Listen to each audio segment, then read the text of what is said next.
નમસ્કાર વિદ્યાર્થી મિત્રો, યુટ્યુબ જીપીએસસી ચેનલમાં તમામ વિદ્યાર્થી મિત્રોનું સ્વાગત છે.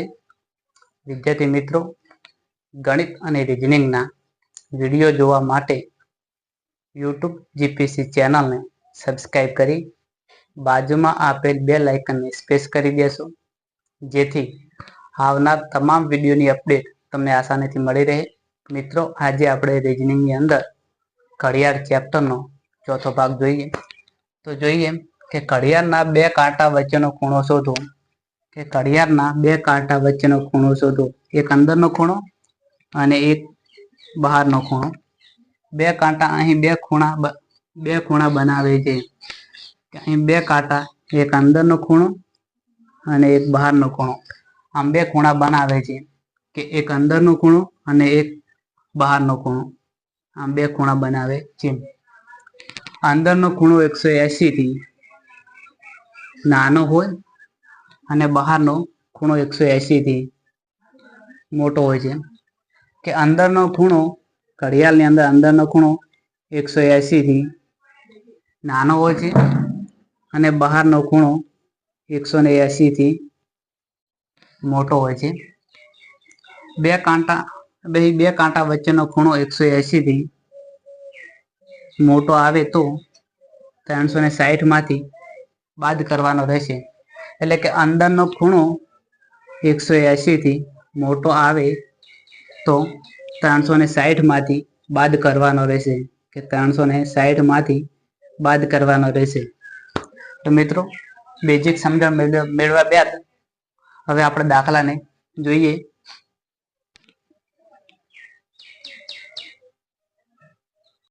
ઘડિયાળમાં 6:50 થયા છે તો બે કાંટા વચ્ચે કેટલો ખૂણો બનશે? કે ઘડિયાળમાં 6:50 થયા છે તો બે કાંટા વચ્ચે કેટલો ખૂણો બનશે? કે બે કાંટાની વચ્ચે કે 6:50 થયા છે તો બે કાંટાની વચ્ચે કેટલો ખૂણો બનશે? તો મિત્રો, ખૂણો શોધવા માટેનું સૂત્ર જોઈએ. સૂત્ર જોઈએ 11/2 m - 30 ગુણ્યા h. કે m નો મતલબ મિનિટ અને h નો મતલબ કલાક. m ની જગ્યાએ મિનિટ મૂકવાની અને h ની જગ્યાએ મિત્રો કલાક મૂકવાના. આ એક સૂત્રથી ઘડિયાળનો ખૂણો શોધી શકાય. તો જોઈએ, ઘડિયાળમાં 6:50 થયા છે કે સૂત્રને મૂકીએ કે 11/2 મિનિટ. મિત્રો 50 મિનિટ આપી છે, 50 મિનિટ મૂકી દઈએ. માઇનસ ના માઇનસ, 30 ના 30 મૂકી દઈએ. ગુણ્યા કલાકમાં મિત્રો 6 કલાક આપ્યા છે તો 6 કલાક મૂકી દઈએ. ભાગી દઈએ કે 25 દુ 50, 25 નો 11 હંગાત ગુણાકાર કરીએ તો 25 દાન 250 અને 25 મૂકી દઈએ તો 275 માઇનસ 6 તરી 18 અને શૂન્ય મૂકી દઈએ તો 180. 275 માંથી 180 ને બાદ કરીએ તો જોઈએ કે 5 ના 5, 27 માંથી 18 બાદ કરીએ તો 9. એટલે કે ઘડિયાળમાં 6:50 થયા છે તો બે કાંટા વચ્ચેનો ખૂણો 95 બનશે. ઘડિયાળમાં 6:50 થઈ છે, આ બે કાંટાની વચ્ચેનો ખૂણો 95 બનશે, જે ઓપ્શન બી માં આપે છે.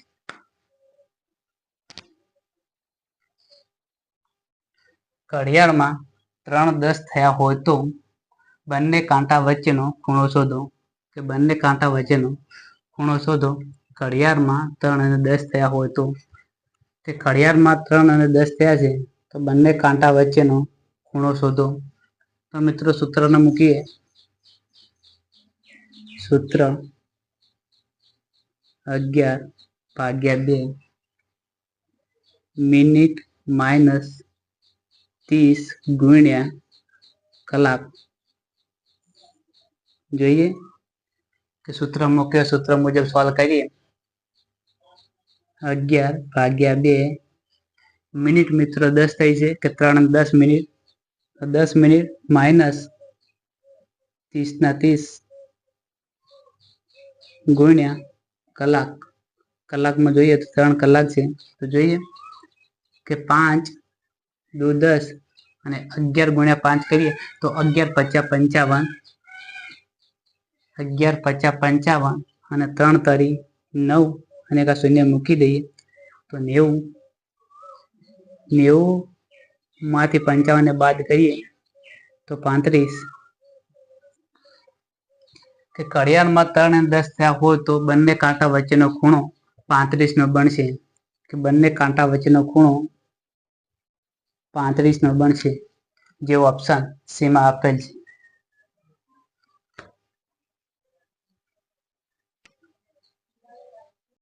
2 અને 15 વાગ્યાના સમયે કલાક કાંટા અને મિનિટ કાંટા વચ્ચે કેટલા અંશનો ખૂણો બને? કે કલાક કાંટા અને મિનિટ કાંટા વચ્ચે કેટલા અંશનો ખૂણો બને? ઘડિયાળમાં જ્યારે 2 અને 15 વાગ્યાના સમયે, તો જોઈએ કે 2 અને 15 વાગ્યાના સમયે કલાક કાંટા અને મિનિટ કાંટાની વચ્ચે કેટલા અંશનો ખૂણો બને? તો જોઈએ કે સૂત્ર મૂકીએ. સૂત્ર 11/2 મિનિટ માઇનસ 30 ગુણ્યા કલાક. જોઈએ કે સૂત્ર મુજબ સંખ્યા મૂકીએ તો 11/2 મિનિટ થઈ છે 15, તો મિનિટ 15 મૂકી દઈએ, માઇનસ 30 ગુણ્યા કલાક. કલાકમાં જોઈએ તો 2 કલાક મૂકી દઈએ.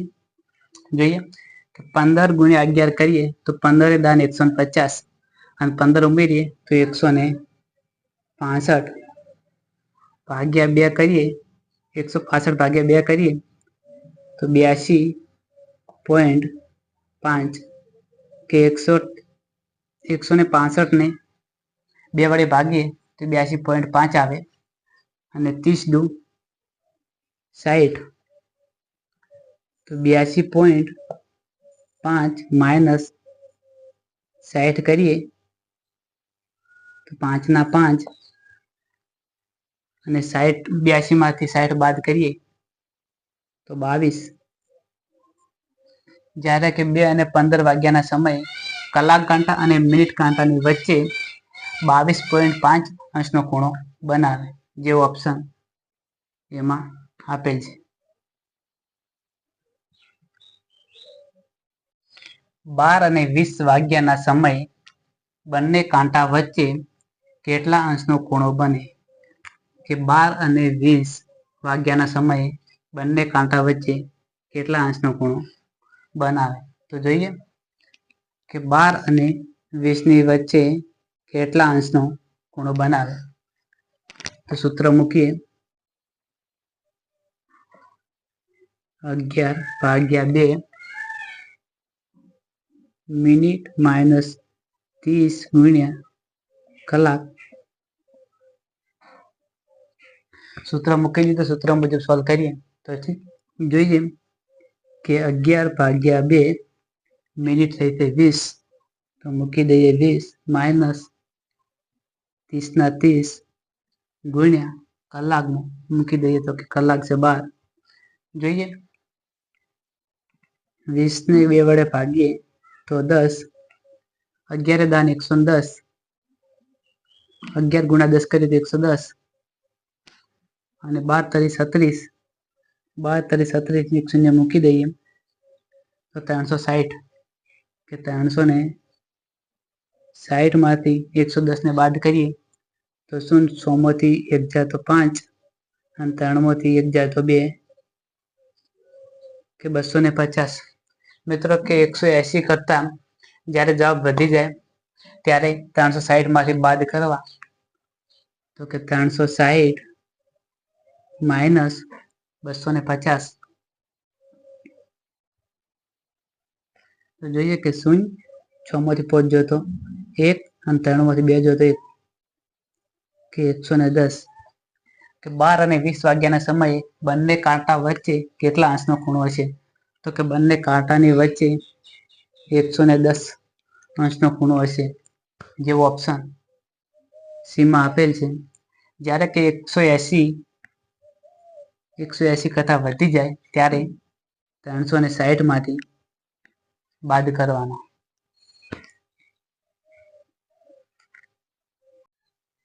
4 અને 30 વાગ્યાના સમયે બંને કાંટા વચ્ચે કેટલા અંશનો ખૂણો હશે? 4 અને 30 વાગ્યાના સમયે બંને કાંટા વચ્ચે કેટલા અંશનો ખૂણો હશે? તો જોઈએ મિત્રો કે 4 અને 30 વાગ્યાની વચ્ચે કેટલા અંશનો ખૂણો હશે. તો સૂત્ર મૂકીએ. સૂત્ર 11/2 મિનિટ -30 ગુણ્યા કલાક. કે સૂત્ર મૂકી દીધું મિત્રો. સૂત્ર મુજબ જોઈએ તો 11/2 મિનિટ મિત્રો 30 મિનિટ, 30 મિનિટ -30 ગુણ્યા કલાક, કલાક 4 કલાક. તો જોઈએ કે 15 દુ 30, 15 ગુણ્યા 11 કરીએ તો 15 દાન 150 અને 15 ઉમેરીએ તો 165. 165 4 તરી 12 અને 0 મૂકી દઈએ તો 120. 165 માંથી 120 ને બાદ કરીએ તો 5 ના 5, 6 માંથી 2 જાય તો 4, 1 ના 1 કે 45. 4 અને 30 વાગ્યાના સમયે બંને કાંટા વચ્ચે કેટલા અંશનો ખૂણો બને? તો 4 અને 30 ની વચ્ચે બંને કાંટા વચ્ચે 45 અંશનો ખૂણો બને, જેવો ઓપ્શન ડી માં આપેલ છે. મિત્રો, વિડીયો ગમે તો વિડીયોને લાઈક આપી તમારા મિત્રો સુધી શેર કરો. અને હા મિત્રો, ચેનલમાં નવા હો તો ચેનલને સબસ્ક્રાઈબ કરી બાજુમાં આપેલ બેલ આઇકનને પ્રેસ કરી દેશો, જેથી આવનાર તમામ વિડીયોની અપડેટ તમને આસાનીથી મળી રહે. તો મિત્રો, મળીએ નેક્સ્ટ વિડીયોમાં.